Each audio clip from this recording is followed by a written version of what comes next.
దుర్గాదేవి ఇక్కడ. ఇవాళ రేపు లాస్ట్.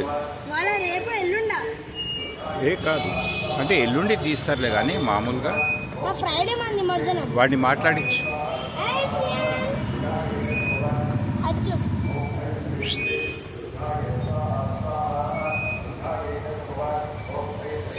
అన్ని దేవతలు అయిపోయాయి. ఇంకా 3 దేవతలు ఉన్నారు. ఇవాళ ఒకటి, రేపు ఒకటి, ఎల్లుండి ఒకటి.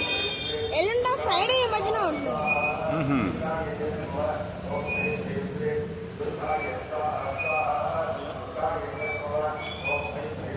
శ్రీహాన్ ఆచి వస్తావా?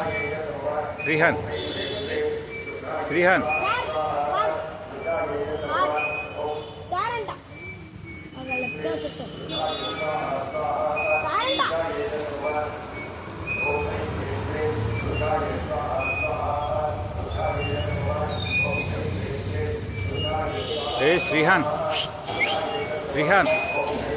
వాడు ఎక్కడో చూస్తున్నాడు.